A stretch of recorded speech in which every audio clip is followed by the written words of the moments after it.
Hello বন্ধুরা, কেমন আছেন সবাই? আশা করছি ভালো আছেন। তো আজকের ভিডিওতে আমি নিয়ে চলে এসেছি ইনসাইডিয়াস দ্য রেড ডোর মুভির ফুল এক্সপ্লেনেশন নিয়ে। আশা করছি ভিডিওটা আপনাদের খুবই ভালো লাগবে, তাই ভিডিওটাকে শেষ পর্যন্ত দেখার অনুরোধ করছি। এছাড়া এর আগের ভিডিওতে আমি নেটফ্লিক্স অরিজিনালসের ওয়েব সিরিজ রেড রোজকে অলরেডি এক্সপ্লেন করে রেখেছি। যদি ভিডিওটা আপনারা এখনও পর্যন্ত না দেখে থাকেন তাহলে ডেসক্রিপশন ও আই বাটনে থাকা লিঙ্কে ক্লিক করে ভিডিওটিকে অবশ্যই দেখে নেবেন। সঙ্গে যদি আপনারা চ্যানেলটিতে প্রথম এসে থাকেন তাহলে চ্যানেলটিকে সাবস্ক্রাইব করে পাশে থাকা বেল আইকনটিকে প্রেস করে দিন, যাতে প্রতি রবিবার আমি ভিডিও আপলোড করলে সর্বপ্রথম আপনাদের কাছেই নোটিফিকেশন পৌঁছায়। তাহলে চলুন আর বেশি কথা না বাড়িয়ে ভিডিওটি শুরু করা যায়।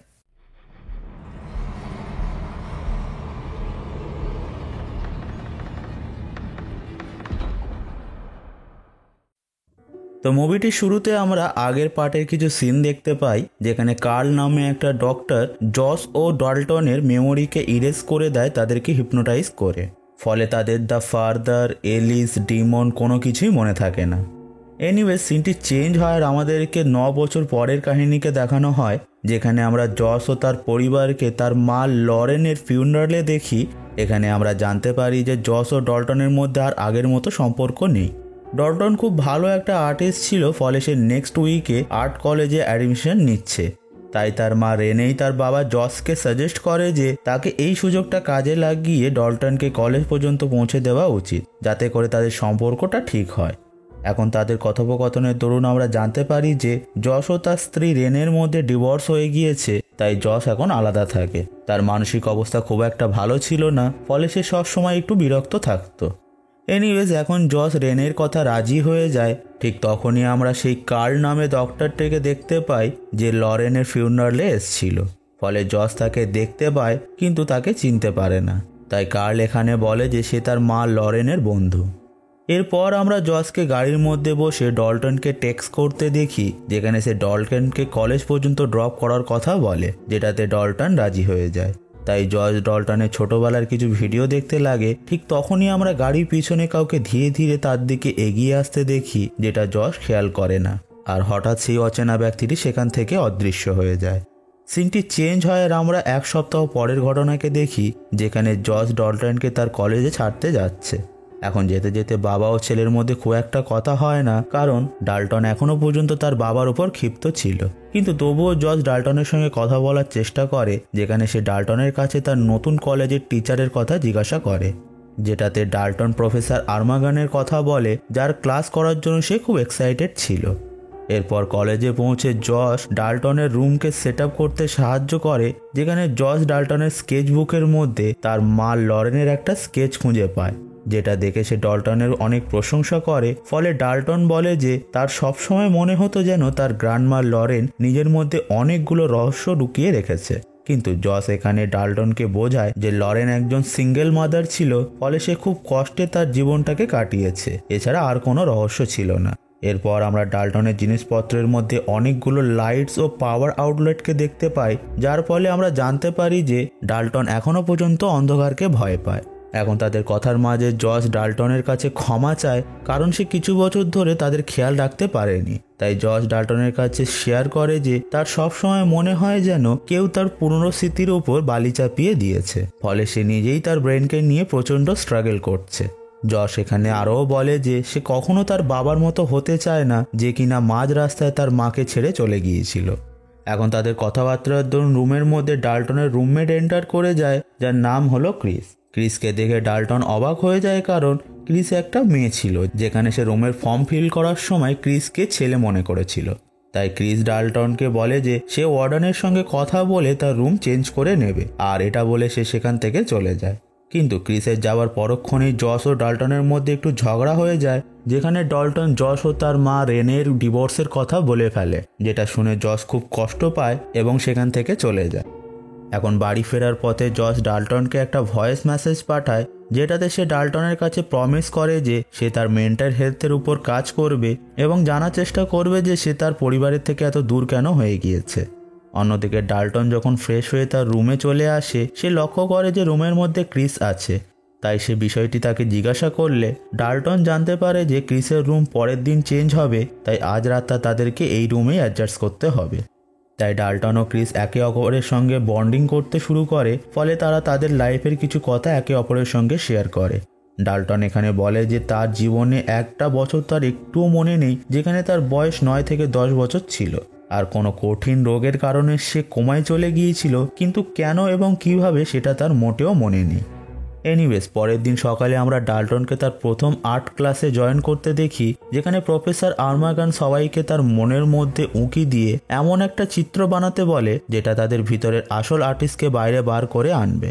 এখন প্রফেসরের কথা ইন্সপায়ার হয়ে ডাল্টন তার চোখ বন্ধ করে স্কেচ করতে লাগে, যেখানে সে বুঝতেই পারে না কখন সে একটা কালো দরজা বানিয়ে ফেলে, যেটা কমপ্লিট হওয়ার সঙ্গে সঙ্গে একটা শয়তানি হাত ডাল্টনের হাতকে চেপে ধরে, ফলে ডাল্টন প্রচণ্ড ভয় পেয়ে যায়। আর অন্যদিকে আমরা জসকেও সেই রেড ডোরকে তার স্বপ্নে দেখে ভয় পেয়ে উঠে যেতে দেখি। এদিকে ডাল্টন লক্ষ্য করে যে তার হাত কেটে গিয়ে কিছুটা রক্ত সেই দরজার উপরে লেগে গেছে। ঠিক তখনই তার ছোটবেলার কিছু ভিশন আসে, যেখানে সে নিজেকে সেই রেড ডোরের সামনে পায়, কিন্তু এটা দেখে সে কিছুই বুঝতে পারে না, কারণ তার পুরনো স্মৃতি অলরেডি মুছে ফেলা হয়েছিল। নেক্সট সিনে আমরা জসকে ডক্টরের সঙ্গে দেখি, যেখানে তার মেন্টাল কন্ডিশনকে পরীক্ষা করার জন্য ডক্টর জসকে এমআরআই করার উপদেশ দেয়। তাই এমআরআই করার জন্য জসকে একটা মেশিনের মধ্যে যেতে হয়। ঠিক তখনই রুমের সমস্ত লাইট অফ হয়ে যায় এবং জস তার মাথার পিছনে একটা ভয়ঙ্কর ডিমনকে তার দিকে এগিয়ে আসতে দেখে। এটা দেখে সে প্রচণ্ড ভয় পেয়ে যায় এবং সাহায্যের জন্য চিৎকার করতে লাগে, কিন্তু কেউ তার সাহায্য করে না। এরপর হঠাৎ সবকিছু পুনরায় নর্মাল হয়ে যায়, ফলে জস মেশিন থেকে বার হয়ে বিষয়টিকে ডক্টরের কাছে জিজ্ঞাসা করলে ডক্টর বলে যে লাইট তো একবারও অফ হয়নি, বরং সে তো স্ক্যানের দরুন ঘুমিয়ে পড়েছিল, যার জন্য খুব ভালোভাবে স্ক্যান কমপ্লিট হয়েছে। এরপর ডক্টর তার রিপোর্ট দেখে বলে যে রিপোর্ট সম্পূর্ণ নর্মাল আছে, যেটা শুনে জস মোটেও খুশি হয় না। তাই সে ডক্টরকে বলে যে কিছুদিন ধরে তার সঙ্গে কিছু অদ্ভুত ঘটনা ঘটছে, যেটা শুনে ডক্টর তাকে জিজ্ঞাসা করে তার পরিবারের মধ্যে কি কারোর কখনো মেন্টাল সিকনেসের প্রবলেম ছিল, যেটা শুনে জস কোনো উত্তর দেয় না। নেক্সট সিনে আমরা ডাল্টনকে দেখি যে তার স্কেচকে নিয়ে খুব চিন্তায় পড়ে যায়। তখনই সে স্কেচের মধ্যে থাকা রক্তটাকে ইউজ করে ডোরটাকে রেড করে দেয়। তারপর সে ছবিটাকে দেওয়ালে টাঙিয়ে মনোযোগ দিয়ে তাকে দেখতে লাগে, কিন্তু হঠাৎ রুমের সমস্ত লাইট বন্ধ হয়ে যায় এবং সে সেখানে থাকা একটা টেবিল ল্যাম্পে লাল আলো জ্বলতে দেখে। তারপর সে তার বেডশিটে কারোর হাতের ছাপ দেখতে পায়, কিন্তু ডাল্টন সেটাকে তার নিজের হাতের ছাপ মনে করে একটা কাপড় দিয়ে সেটাকে মুছতে লাগে, কিন্তু দাগটা না মুছে বরং আরও বেশি ছড়াতে লাগে। তাই সে বিরক্ত হয়ে কাপড়টাকে রাখতে গেলে একটা ডিমনিক শক্তি তার উপর অ্যাটাক করে দেয়। ঠিক তখনই রুমের মধ্যে ক্রিস চলে আসে এবং সবকিছু নর্মাল হয়ে যায়। এখন ক্রিস ডাল্টনকে একটা পার্টিতে নিয়ে যায়, যাতে করে সে বাকি সবার সঙ্গে পরিচয় করতে পারে, কিন্তু পার্টির মধ্যেও তার সঙ্গে কিছু অদ্ভুত ঘটনা ঘটতে লাগে, যেখানে সে একটা ছেলের আত্মাকে বারবার দেখতে পায়, যার মৃত্যু এখানে কিছুদিন আগেই হয়েছিল।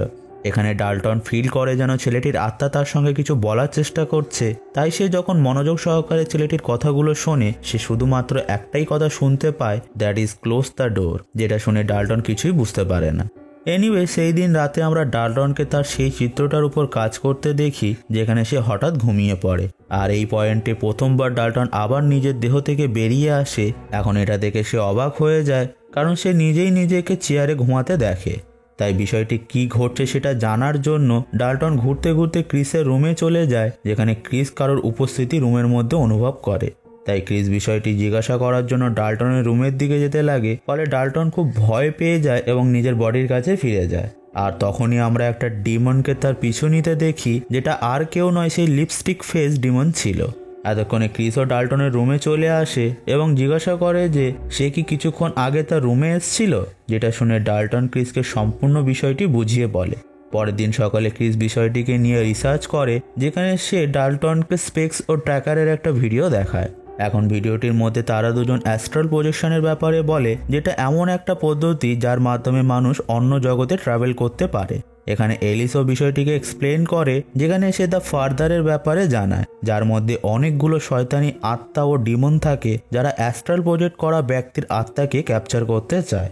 এখন সবকিছু জানার পর ক্রিস ডাল্টনকে এই সমস্ত জিনিস থেকে দূরে থাকতে বলে। তখন ডাল্টন রিভিল করে যে আগের দিন পার্টিতে সে একটা ছেলের আত্মাকে দেখেছিল, যে তাকে বারবার কোনো দরজা বন্ধ করতে বলছিল। তাই আসল সত্যিটা জানার জন্য তাদেরকে পুনরায় সেখানে যেতে হবে।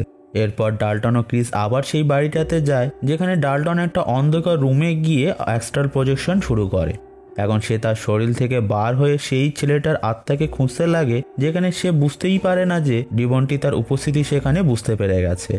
এরপর চারিদিকে অন্ধকার হয়ে যায়, তাই ক্রিস ডাল্টনকে ওঠানোর চেষ্টা করে, কিন্তু তাতে কোনো লাভ হয় না এবং ডাল্টন তার বডি থেকে অনেক দূরে চলে যায়। ফলে সুযোগটাকে কাজে লাগিয়ে ডিমনটি রুমের মধ্যে চলে আসে এবং ক্রিসের ওপর অ্যাটাক করে তাকে মেরে ফেলতে যাবে। ঠিক তখনই একজন রুমের দরজা খুলে ক্রিসকে বাঁচিয়ে নেয়।